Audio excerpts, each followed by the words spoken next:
So at last weekend's US Grand Prix, not only did we see a banging race, but we saw, I think, probably the most one-off helmet designs for a Formula One race maybe ever.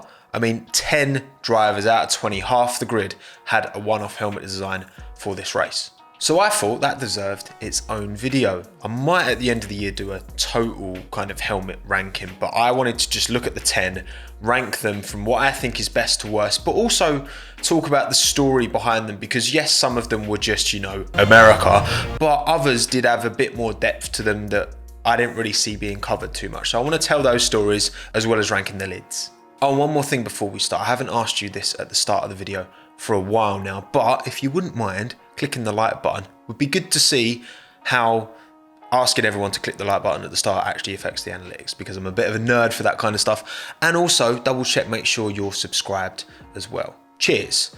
Let's get into the list. In P10, it's Daniel Ricciardo. Danny Rick ran a tribute helmet to his childhood hero, the man he got the number 3 from, the Intimidator, Dale Earnhardt Sr. Now, we've known for a while about the deal that Zak Brown and Daniel Ricciardo have had if Daniel got a podium this year, which of course he did. He won at Monza. Zak would give him a chance to drive Dale Earnhardt's old 1984 Chevrolet Monte Carlo. And of course, at COTA, back in the States, it's the perfect time to do it. The 7-time NASCAR world champion was tragically killed in 2001 at 49 years of age on the final lap of the 2001 Daytona 500. Absolute tragedy. I didn't really know much about this. I read into it. There's a great video from Donut Media that covers Earnhardt Sr.'s career. Link above. Give it a watch. The all-black helmet design is something that Earnhardt made famous. The car that Ricciardo was in this weekend was the Wrangler jeans branded livery, the yellow, the blue, big and bold, but when Wrangler pulled out, GM Goodwrench took over the sponsorship and went in the total opposite direction, all black with a little bit of red, a little bit of silver at the bottom, and that carried on over to Earnhardt's helmet. Daniel's rendition, he's made some nice little changes. You used to have the Simpson logo, that now has Daniel on it, McLaren Service Plus instead of Goodwrench Service Plus. And of course, Daniel's put his own kind of stick on it with the old honey badger on the back just to make it his own. It is a classy rendition of what was a simple, iconic design from a childhood hero of his. But ultimately, to me, it is just a simple black helmet because I don't have that personal nostalgic attachment to Earnhardt's story. It's an honourable take on it, but I'm afraid that's P10 on my list. P9 is George Russell. George elected for an old sheriff-style helmet for the US Grand Prix. Just like Lando typically does, George retained his kind of fundamental base design, but instead of the kind of blue or red base, it's kind of an old wood texture, and then you've got the sheriff badge on the sides as well as on the top. A lot of people really, really like this one, and again, I like it. I think it's good. I just think there's 8 designs out there that are better, and I mean, I don't like the shade of brown, to be honest. It's like my least favourite shade of brown.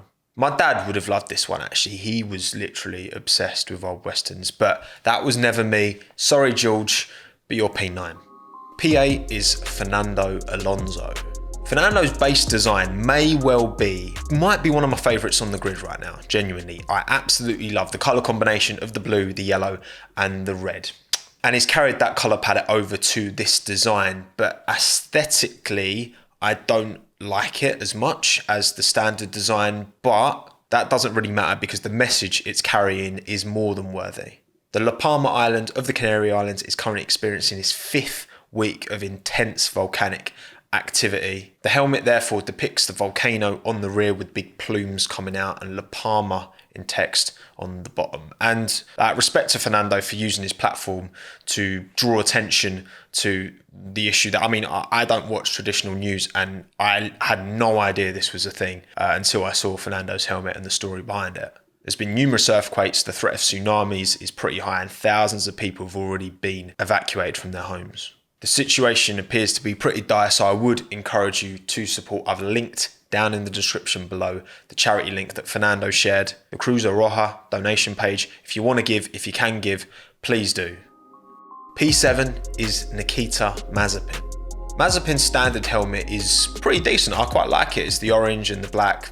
They always go together. I'm a much bigger fan of his helmet than I am of his driving, I'm afraid. As for his USGP rendition, though, I think it's a nice take on it. I still prefer his original, but I still really like this. So the black has changed to orange, and the orange has changed to white. The orange also has like a subtle rattlesnake pattern to it, which apparently that's what you get in Texas. You get bare rattlesnakes, and all of the nice little changes. So you've got the long horns on the Haas logo on the front. You've got the horseshoe on the back. You've got the little cowboy hat on the Haas logo on the side, which is my favourite little element. I really like that. For me, this is a really, really nice helmet. P7.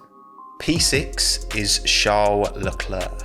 Charlie Leclerc's rocked a helmet this weekend that actually really surprised me, because his standard helmet, I'm not a huge fan of. I think the CL logo kind of splattered bomb over the base. I'm not a massive fan of. It's a bit too busy for me, but this one, much better. Just having that solid black base with the subtle detailing on it takes this from a D grade to a good B plus, I'd say.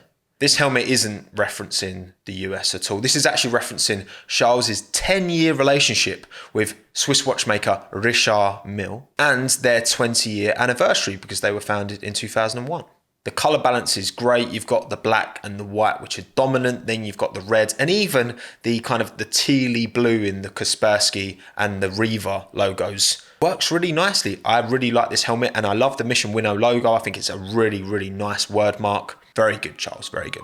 P5, we have Lance Stroll. Lancelot worked with Aston Martin brand partners Socios to choose his helmet design for the US Grand Prix, chosen by AM fan token holders. So my understanding with Socios is that they work primarily with football teams, but also with Aston Martin and Alfa Romeo. You'll have seen that the Inter Milan shirt doesn't have the iconic Pirelli sponsorship anymore. It's got this Inter fan token, which looks like Cinta because of the dollar sign in front of it. Anyway, basically, it's a system where fans purchase tokens and in return you receive benefits. I don't really understand it fully, but that's the kind of gist of it. And the opportunity to pick which helmet Lance rocked for this Grand Prix is apparently a benefit if you have an Aston Martin fan token. But anyway, the fans voted for a space style theme, and the execution, because I really like Lance's standard helmet, especially with the Aston Martin wings on the side, really nicely implemented. But for me, this is right up there as well. I love the kind of galaxy blue, and then you've got the pinstriping, and then I think you've got all the planets there. I don't know if Pluto's there, but then I don't know if Pluto counts anymore. Retains the Canadian maple leaf on the top. Again, the Aston Martin wings are there on the side in kind of a glossy black. Really, really smart. Wasn't expecting this one. Came out of nowhere, but Lance, you are P5. P4 is Mick Schumacher. Mick went full Texas, which I fully respect, for the US Grand Prix with his helmet, which rightly so, because this is technically Haas's home Grand Prix, even though they're Russian. But they're not, but they kind of are.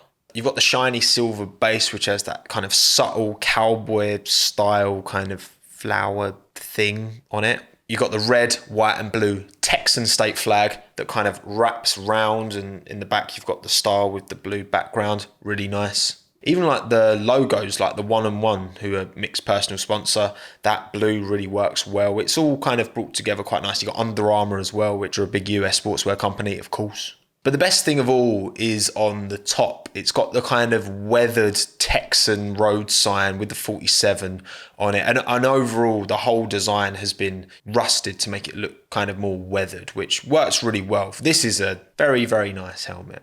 Big Captain America vibes. Captain Texas vibes, maybe. Time for the top three now. And in P3, it is Valtteri Bottas. Valtteri came out of nowhere with something really different, really unique compared to everyone's helmets this year. And in fact, it was designed by his missus, professional cyclist Tiffany Cromwell. God forbid if I let Hannah design my crash helmet. She'd just write twat on the side of it, probably.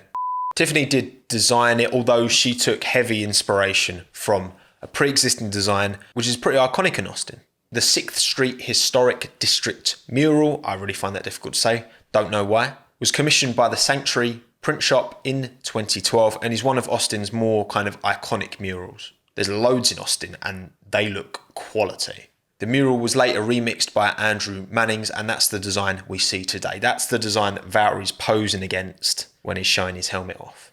Interestingly though, Tiffany decided to actually take the design, not from the current mural, but the original one. All of the text, all of the icons, it's all in different fonts. It means that the actual brand sponsors that are on the helmet, well, they're all in different fonts. So they implement really nicely, whether it's the TIBC logo, CrowdStrike, Monster. It all just looks like part of the mural, which I think is really clever. It's colourful, vibrant, true to Austin, and doesn't just go down the traditional America route. Credit where credit is due. Well done, Valtteri. Well done, Tiffany. P3 it is. And that leaves us with 2. And in P2, it's Lando Norris. Lando loves a bespoke helmet. We know this, but as his unique helmet designs go, I feel like this is probably the biggest departure from his kind of standardized template that we've seen so far. And I bloody love it. It almost took P1, but not quite. It's full stars and stripes in your face. US of bloody A, and I'm a sucker for it, okay? It's a banging design. The reason it beats out Mick's is 2 main reasons. It's more matte than Mick's is, and I prefer a more matte finish to a helmet than a glossy one. But also it is just that bit more obnoxious. I love the over-the-top stars on the top. It's actually a super simple, fundamental design when you kind of break it down. You've got the big M though on the side, you've got the 4. All of those elements seem really well thought out and considered. And it has the rust kind of elements that Mick's did as well, which just brings it more to life. I know my boy MDM Designs worked on this, mate. You did a fantastic job. And JMD Designs painted it. It's just a beautiful thing. But it's only P2. I'm sorry, Lando, but you didn't quite win this one. Because my favourite helmet design from the 2021 United States Grand Prix Special Edition was Yuki Tsunoda. Yuki had a really good race, finished P9 in the end. And maybe, just maybe, it was because of this beautiful lid that was initially intended for the cancelled Japanese Grand Prix. And it would have been an absolute travesty if Yuki had let this go to waste. It is, of course, inspired by Japan in the autumn, hence all of the autumnal leaves. But it just, the colours together, the execution, just, it ticks every single box for me. Again, the base is matte. You've got the navy, and then you've got the orange to red to yellow of the leaves. Beautiful contrast. And then you've got his kind of Yuki Tsunoda logo kind of tessellated around the bottom in a lighter blue, kind of imitating water. Just, it's so nice. It's so nice.